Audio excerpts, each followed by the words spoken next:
there are some people who think that some charities just take the money to pay their staff. They don't get to really do anything. A large portion of the donation gets to the, to be lined in the pocket of the executive and the people they work with, without having any social impact. How do you react to that? Yeah, I mean, I think the difficulty is it's a bit of a... So as soon as you get into those discussions, you're kind of like, you're trying to say that things like administration and comms and leadership are not important in charities, when we know, when we run businesses, that those things are really critical. So good leadership is important, so why shouldn't you pay for it? Good processes and back-end systems are really important, why shouldn't you pay for them?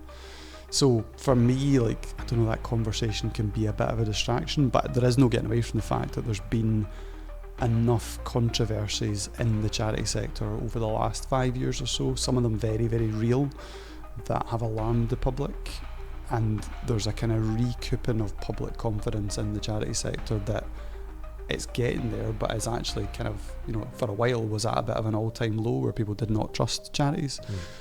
But that was a reflection of one or two stories that would end up in mainstream newspapers and didn't reflect the 99.9% of the charities that are out there operating right now.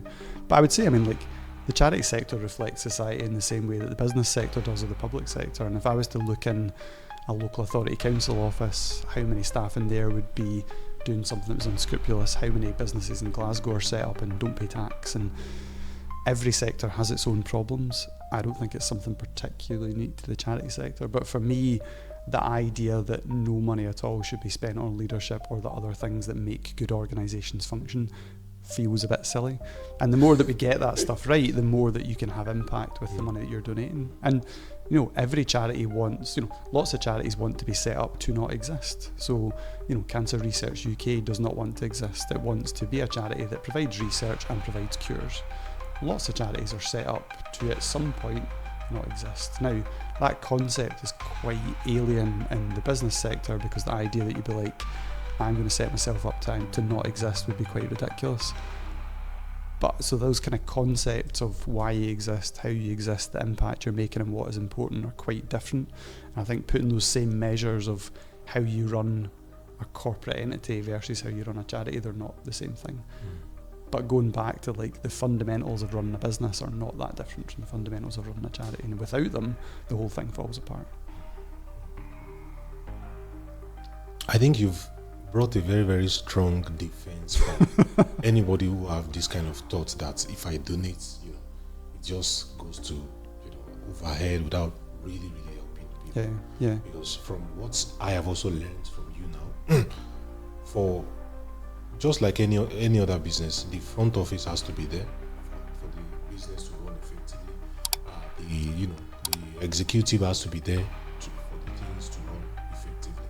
So, and if there has been cases of one or two they've not played by the book, it shouldn't reflect on the whole of the sector. It's just a one or two case scenario.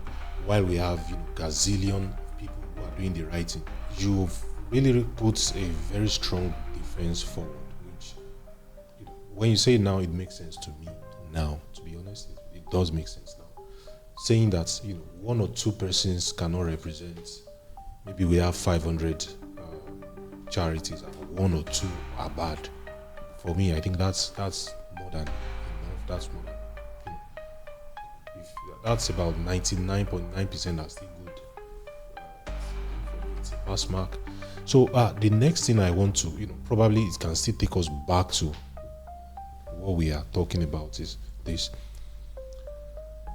Do you have any other opinion that people have on this sector that you think it is completely wrong? And because you are an insider, that's completely wrong and this is the right thing. The first example is the fact that some people think when I donate £1, 90% of it goes to overhead. Just 10p goes to making social impact. That's one, and you brought a very, very strong defense to this, to these thoughts that lingers in people's mind. Are there any thoughts like that? Do you have anything like that people think about the third sector? I mean, I think, God, I don't know if this is something you want in your podcast or not, but anyway, like, I think civil society is in a bit of a precarious position at the moment where there's a government that's quite hostile to campaigning groups and sometimes a bit of a fear about what you should or shouldn't say and what that will result in. So I'm not going to get into like massive details of what that is and what it isn't, but I think for me that's a very slippery slope and that's a dangerous place as a society. And again, it goes back to like, what do we value, what do we think is important? Like, if we want open dialogue and discussion and we want people to be able to campaign freely and openly, whether they're charities or individuals, what does that look like? Are you going to be arrested for doing that? Who decides when you get arrested? When do the goalposts change? So that for me is probably like a really, really big concern, and a danger again of like an undervaluing of the charity sector's role in fighting for injustices. And if you don't value that as a society, well, where do we end up? And that's for me quite a scary proposition over the coming years, where we're seeing a more antagonistic approach to campaigning and protesting. And what does that, like, what is important to us as a society? And I think we need to be really clear about that. This reminds me of this that saying about free speech. I think it's one dictator or an authoritarian that says that there is free speech, but I can't guarantee you what happens after your free speech. You may not be free after the free speech. You know, like the right for people to be able to campaign what they feel is. Okay. So, what advice would you have for somebody who is thinking of coming into this sector newly? Today I'm asking you, Ross, I'm thinking of getting into this sector. What advice would you have for me?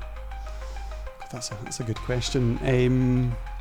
So I guess it depends at what point you're trying to get into the sector. So one of the things I would always say is, like, people have good intentions of setting up charities, but there's a very high chance that someone is doing that thing that you're passionate about already.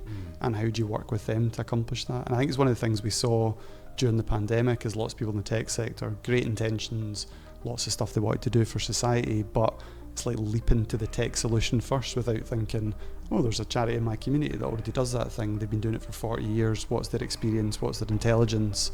How do I work with them to deliver that solution? So that for me is one of the big things, particularly if a lot of the listeners of this podcast are going to be people working in tech startup land, is actually thinking your first conversation might be people in civil society. If you're working in a tech for good startup, how do you have those conversations with people in charities where they've done a lot of that groundwork that you're trying to do? They hold a lot of the data, they can open a lot of the doors for you. But what we need to see is reciprocal partnerships in that kind of startup space where civil society is working effectively with tech startups, and some of that money is also flowing back into civil society as well. So going off on a slight tangent about tech for good stuff, but yeah, assuming that someone is already doing the thing and thinking about how you'll work with them, I think is really important. There's lots of good careers in the charity sector that I think we'll see lots more careers in digital data and design in the charity sector as charities change and evolve. And again, it goes back to your question about, like, you know, if some of the money that you donate doesn't go into future-proofing charities and thinking about how we better deliver services and how we use digital to deliver those things, well, your money actually becomes more and more inefficient throughout time.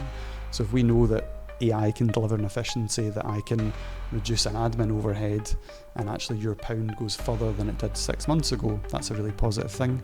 If nobody is working on that AI solution that's going to reduce that overhead in that charity, then your pound becomes more and more inefficient as the years go on. So I think for me, there's just so many opportunities for the tech sector to collaborate, whether it's a kind of formal paid role, whether it's a partnership, whether it's through programs like Digital Trustees Programme, but encouraging more people in that tech startup space to get involved in charities and thinking about what are the local kind of ways that you can get involved, what are the meetups that are happening, what are the ways that you can start some of those conversations.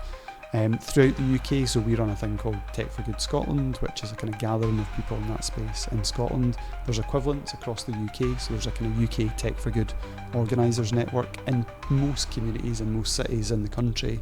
There'll be some kind of gathering of people, whether it's small or whether it's quite big, focused on this kind of work. So trying to bring together collaboration, I think, is really key.